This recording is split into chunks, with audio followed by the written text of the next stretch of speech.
पढ़ते हैं अभी reversible cell injury. Reversible cell injury, हमारा एक सेल था, नॉर्मल सेल था अगर, और ये हमारा most common cause of cell injury होता है।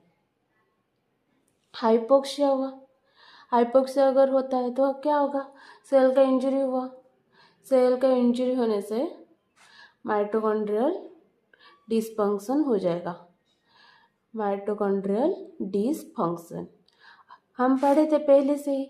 माइटोकॉन्ड्रियल डिसफंक्शन होगा तो क्या होगा, माइटोकॉन्ड्रिया रेस्पॉन्सिबल है एटीपी सिंथेसिस में। अगर माइटोकॉन्ड्रियल का डिसफंक्शन हो गया तो क्या होगा, डिक्रीज इन एटीपी होगा। अगर एटीपी डिक्रीज हो गया तो हमें 3 चीज़ें दिखाई जाएगी। अगर एटीपी डिक्रीज हो गया तो sodium potassium pump, sodium potassium ATPase pump failure हो जाएगा, failure of sodium potassium pump. तो उसके होने से सोडियम पोटेशियम पंप के बारे में हम पहले से ही पढ़ के आ रहे हैं, सोडियम पोटेशियम एटीपेज पंप। और क्या होता है वो हम पढ़े थे पहले, नोकिया। नोकिया मतलब 3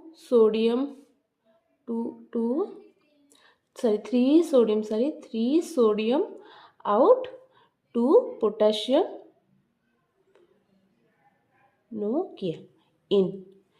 हम ये पहले से अगर उसका फेलर हो जाता है तो क्या होगा, उसका उल्टा हमें दिखाई देगा, मतलब उसका इन हो जाएगा और इन का आउट हो जाएगा। तो फेलर सोडियम पोटेशियम, उसके वजह से हमें क्या होगा, सेलुलर स्वेलिंग दिखाई देगी। फिर एंडोप्लाज्मिक रेक्टिकुलम स्वेलिंग होगा, लॉस ऑफ माइक्रोविलाई हो जाएगा, लॉस ऑफ माइक्रोविलाई। साइटोप्लाज्मिक में ब्लेब्स हमें दिखाई देंगे।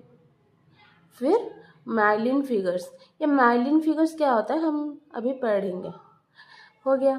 फिर और क्या हो सकता है, एनारोबिक ग्लाइकोलिसिस होगा। अगर एटीपी में डिक्रीज हो जाएगा तो एनारोबिक ग्लाइकोलिसिस दिखाई देगा। फिर और डिक्रीज प्रोटीन सिंथेसिस, ठीक है। अगर एनारोबिक ग्लाइकोलिसिस होगा तो हम पढ़े थे तो लैक्टिक एसिड और पायरुविक एसिड फॉर्मेशन होगा।